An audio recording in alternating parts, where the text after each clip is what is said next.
Hello everybody, I hope you're all well, that you had a good Christmas and a happy new year. It's been a little while since my last video, been very busy, having a few problems with my little boy at school at the moment, so that's taken up some of my time. Right, this is going to be a bit of a Q&A video. It might be one of two, because I haven't made a video for a little while, so I've had a few questions, but I'll try and get through a few posts and questions from you guys. I had a few emails regarding the doctor, the Florida doctor that I went to see. I said that I was going to write to him in the hope that he would contact me and give me some more details about the procedure, the treatment that I had while I was in Florida. I've written to him 3 times now and I've had nothing back at all, and I'm not expecting to hear back from him. Clearly he has retired, and he's either not got my emails or he's chosen to not reply. Anyway, I haven't heard from him.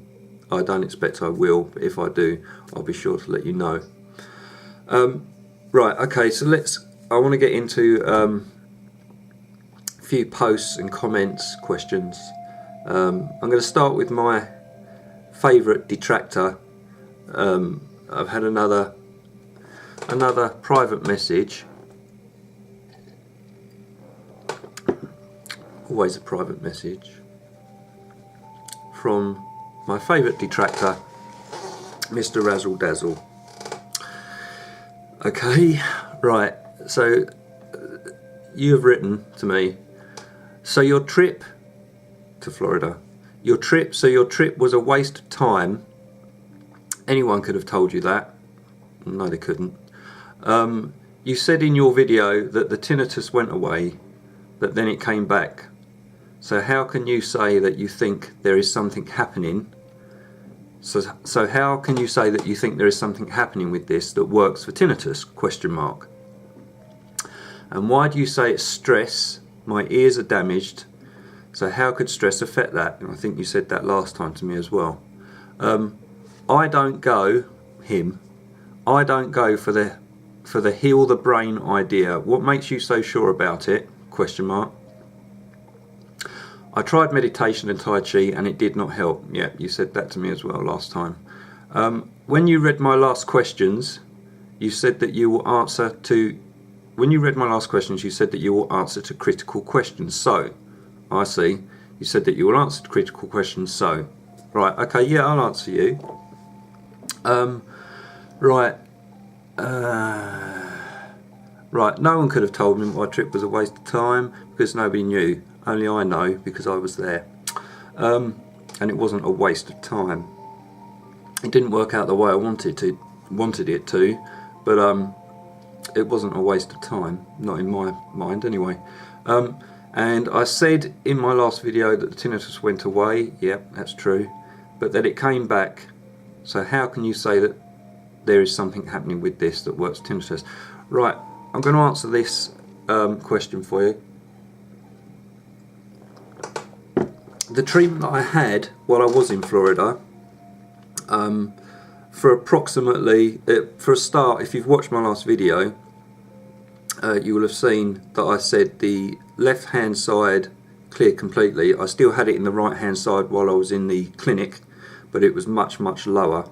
It noticeably went down, but I still had it. And then I went back to the hotel, and at some point the tinnitus disappeared completely from both sides of my head. It wasn't there, and that carried on for a good 5 or 6 hours. So that happened. Now, I did say I don't know whether this was the treatment, although I think it had something to do with it, or whether this was just myself, my own mind, allowing me to have this what I call true peace and true silence, as I did when I went to Yarmouth, because this has happened before. But as before, yes, the tinnitus came back. But the reason I say I think there's something with this treatment is because it had an effect on me, and also this area at the back where the neck, the spinal cord meets the skull, even before I even knew about this treatment, that is an area that is very sensitive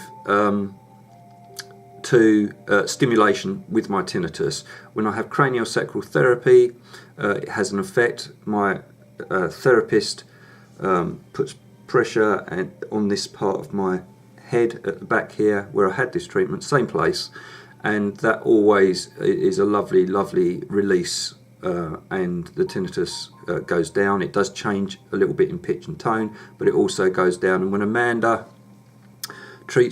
massages this area at the back of my head, it has the same effect. It affects my tinnitus. So that's why I think that there is something happening with this treatment. I don't know what it is, how it's working. But that's why I'm quite vague about it, because I don't know. But I think something is happening with it. That's why I've said that. And you've asked about stress. You say your ears are damaged, so how could stress affect that? I've been through this. I've spoken about this quite a few times now, about stress and how I think it affects tinnitus, and with damage to your ears, regarding hair cell damage. If you want to go back and watch those videos, they're there to see. And you say you don't go for the heal the brain idea. What makes you so sure about it? I am sure about it because everything seems to, does, points to the brain being the biggest factor with tinnitus, with myself and everybody else that I've had contact with. The brain is the issue. It is your brain that is creating the sound that you hear as your tinnitus, whether you got it through loud noise exposure or, as with myself, high levels of stress. It is your brain that you need to treat, and I am sure about it. And you've tried meditation and Tai Chi, but it did not help. Yes, you said that in the last reply to me. Some things don't work for everybody. Find something that works for you. But what I would say, Mr. Razzle Dazzle, is when I get your questions, you haven't been rude. You haven't been rude again. But what I would say to you is, next time you wish to ask me a question or put something out there, I suggest to you that you put your question or comments on the public YouTube page on my channel, and then perhaps other people that have the same theories or are convinced that it's the brain. So other people, many of them are out there. Perhaps they can talk to you as well, and don't take my word for it. Talk to other people, which leads me on to I had a comment post from Paul Thompson 3 weeks ago now. Sorry I haven't got around to it quicker. From Paul Thompson, but that leads me into this post from Paul Thompson, and listen to this, Mr. Razzle Dazzle. And Paul wrote, "Hi Adrian, thank you for sharing your experience of this treatment. I think it's really hard to know how much placebo is a factor with these things, along with your own will. I agree. Placebos, ironically, can work. Power of the mind. That's how I look at, and that's how I look at placebos. Placebos, ironically, can work. That is the power of your mind. As with, I don't believe in homeopathy as a medicine. I don't believe it. But the placebo effect, I think, can work." And then you've written, "Maybe it will lead to more permanent treatment, maybe not, who knows. I'm interested by the idea of the spine and skull intersection being an area for further consideration. My own tinnitus is most likely from an adverse reaction to some medication. However, I do have a bad neck and it regularly gets stiff to the point where I have to crack it 2-3 times a day, plus arthritis runs in my family, I may have done some damage by constantly cracking it. All that said, the ground... Now this is what I want you to listen to, Mr. Razzle Dazzle.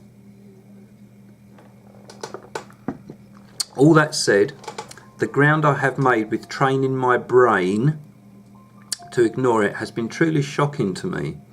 I always knew the mind was powerful, but I never realised to what extent. Your MP3 files, the audio self-hypnosis files that I've been sending to you guys out there, your MP3 files started me on this path, and I have now learned a lot more about hypnotherapy, but the more scientific end of the spectrum. I am glad people like you are really pushing forward with fringe therapies, because it is people like you who will help us one day to find a genuine cure. Thank you very much. But until then, hypnotherapy and meditation is the way to go, question mark. So there you go, Mr. Razzle Dazzle. Paul Thompson's comment is there if you want to contact him regarding the brain idea, the heal the brain idea. Don't take my word for it.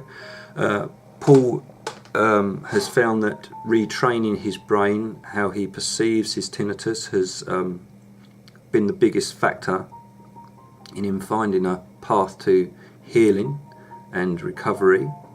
And on your comments, Paul, I'm really happy to hear that I've been a part of your healing process and recovery, and that hypnotherapy and meditation are helping you. So that's encouraging to hear, and if it's working for you, continue with it. So thank you for that, Paul.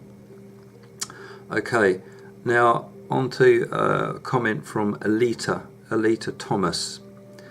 And Alita Thomas wrote, "Hello Adrian, how long did you have tinnitus before you reached the point of habituation?" How long did I have tinnitus before I reached habituation?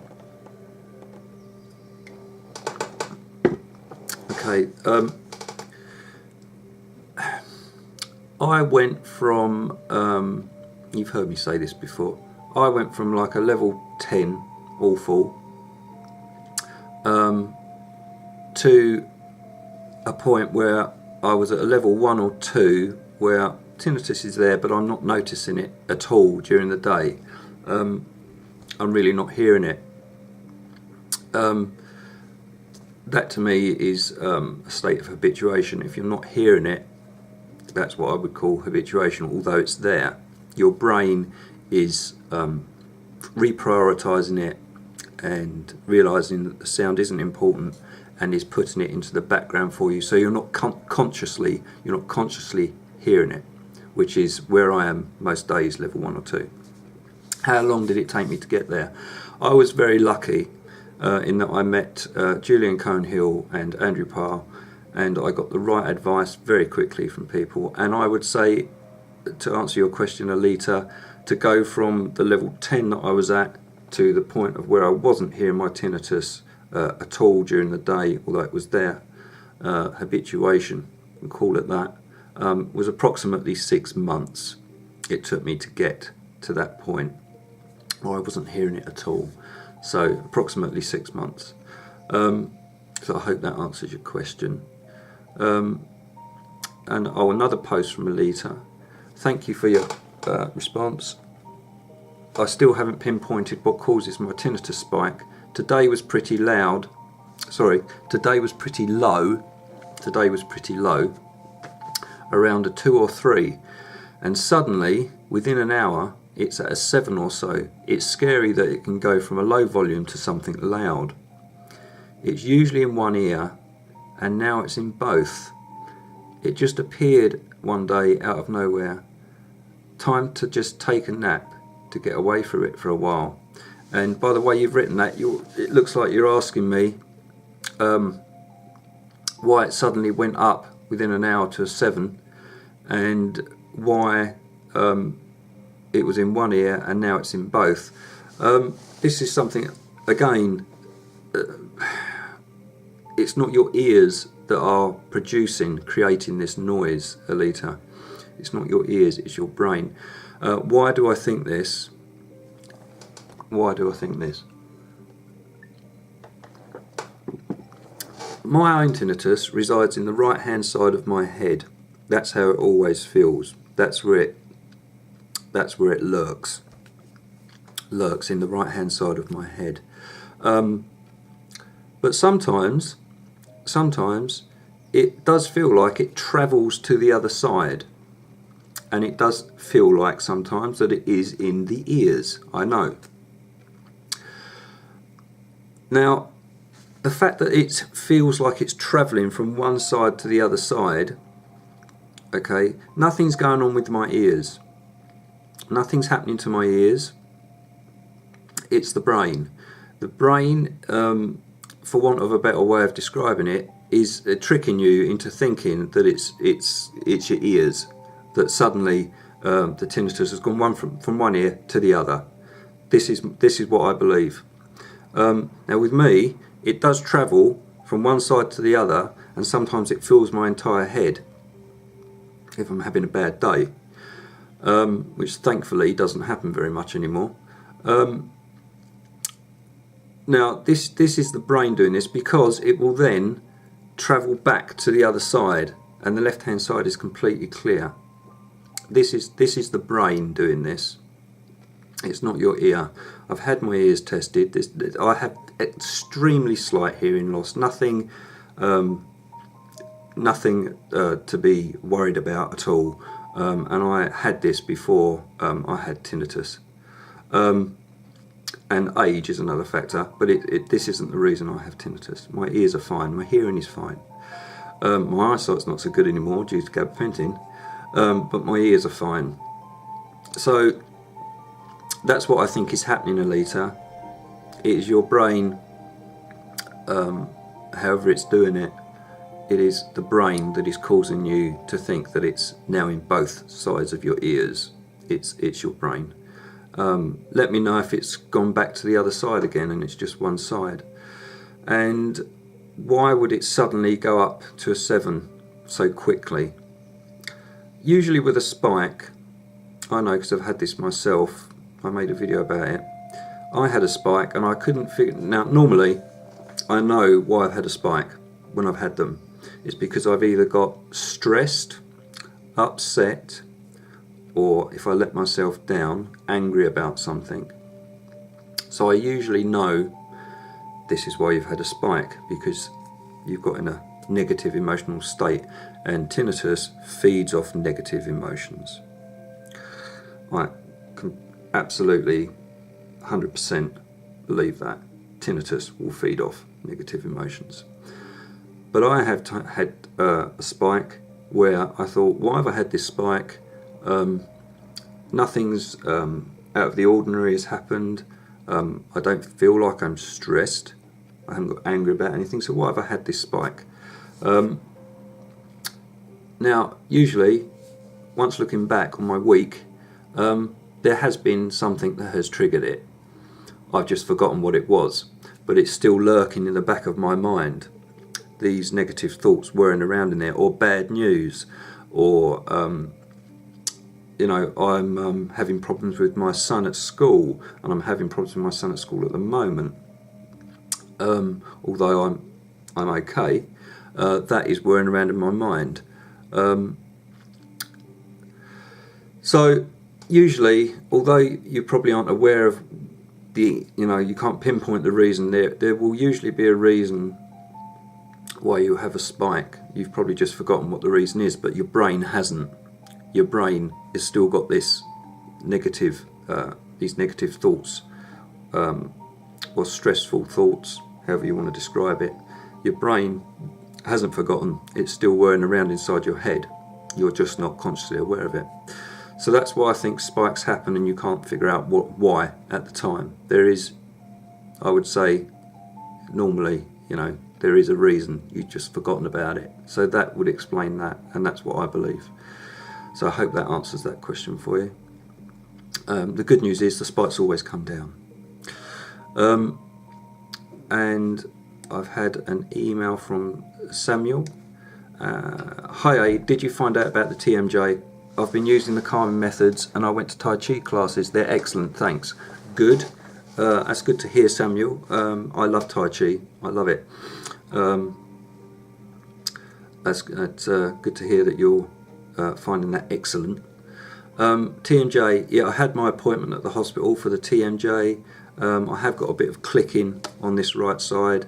Funnily enough, it was the doctor that I saw when I very first was struck with tinnitus, and I was in an awful state, and it was the same doctor that I saw when I went to ask about this issue with the jaw. Is it this? And the answer hasn't changed.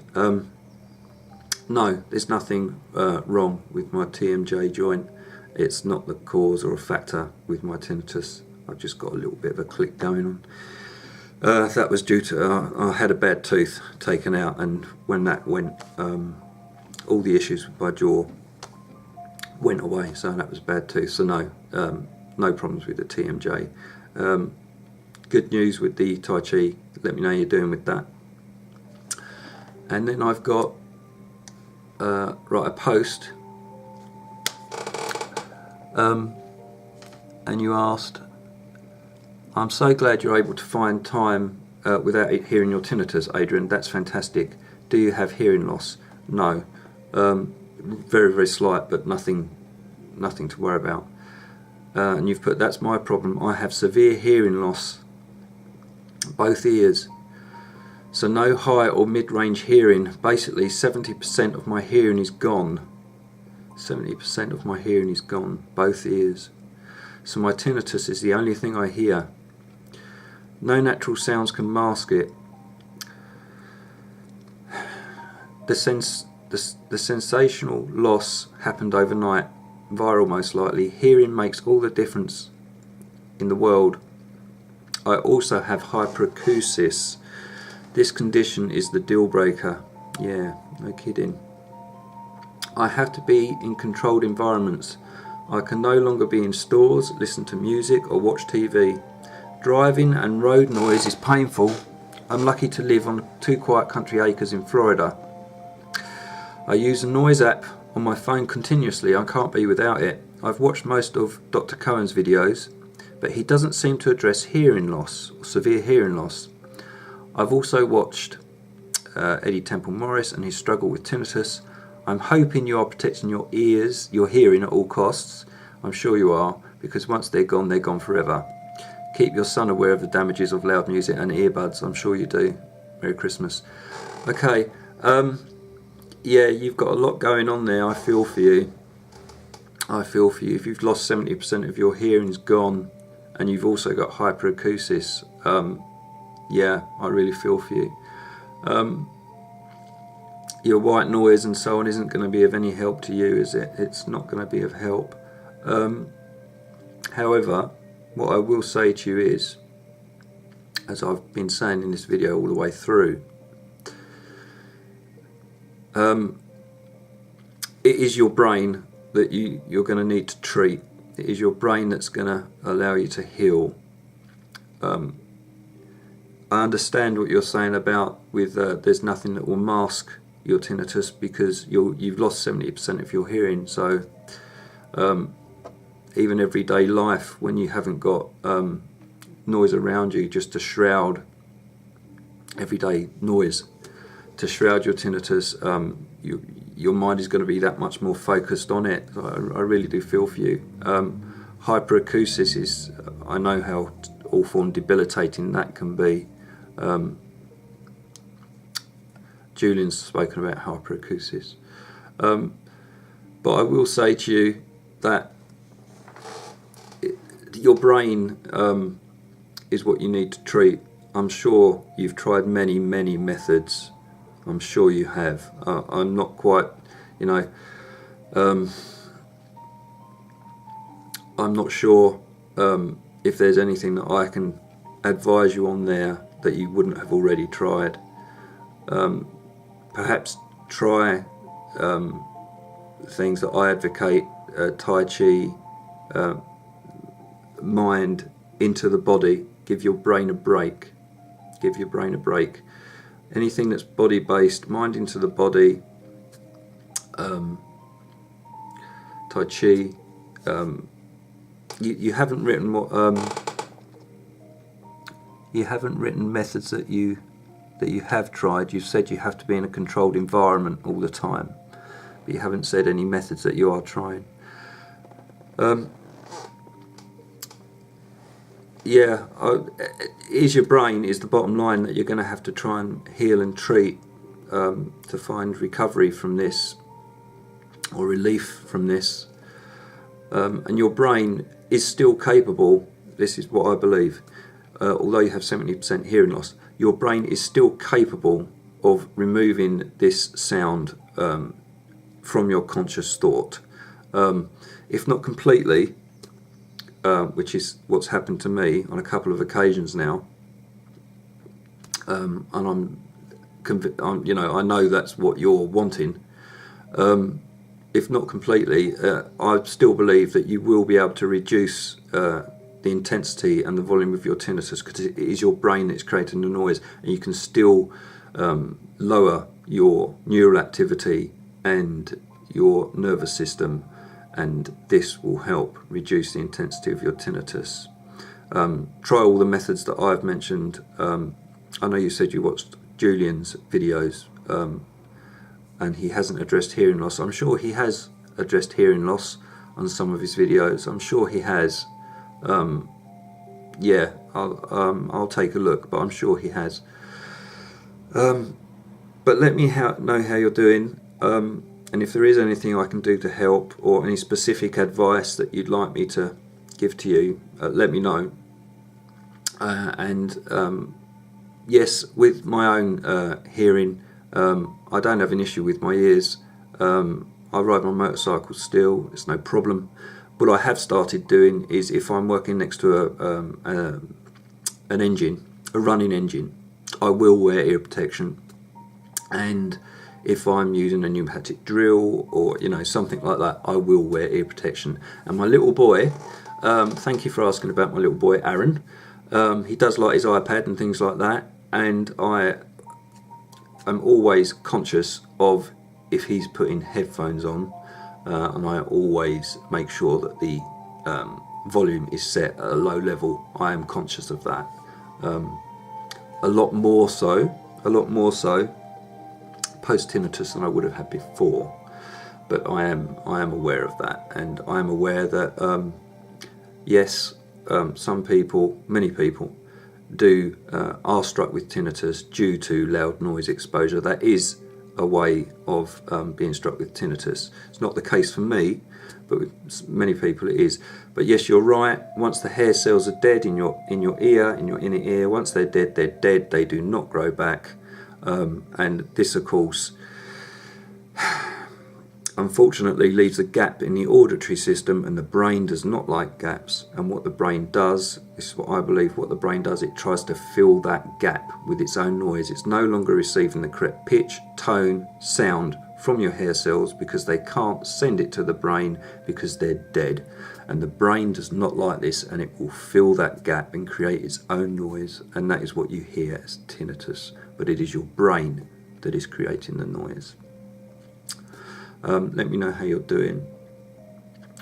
Right, I think that's it for tonight. I just want to say to move later, thanks for the links to the helpful videos. I haven't looked through them all yet, but thanks for those helpful links. I have subscribed to a couple of the people that you sent me. And I had a post from John Thomas regarding a new type of audio device that's being researched. I have posted a link. I'm skeptical about audio devices, but this is something new. And the reason I am interested in this one is because it's not just an audio device. What this looks like to me is this new device. It is also sending electrical pulses to the nervous system. That's what interests me. It's sending electrical pulses to the nervous system and to the brain, along with an audio device. So that's what interests me. Again, because it's to do with the nervous system and the brain, and that's where I think the treatment needs to be. So they are researching this, and I'm going to keep an eye on that. So thank you for that link. And just to end, to Biohazard, new subscriber, Biohazard. Send me some videos of your bikes, and yep, I'm looking forward to your videos. You said you were going to make some videos, so Biohazard, I'm looking forward to them regarding tinnitus, but also some videos of your bike, so that'd be great. I look forward to seeing them. Alright everybody, probably do another video soon, so I'll end it there. Oh, Gray isn't feeling very well at the moment by the look of his latest video, so maybe go over there and send him some love. He's not feeling very well at the moment by the look of it, so I hope you feel better soon, mate. And yes, we will arrange for you to come over and visit us again. We look forward to that. So yeah, best wishes to everybody, and I will see you soon. Bye bye.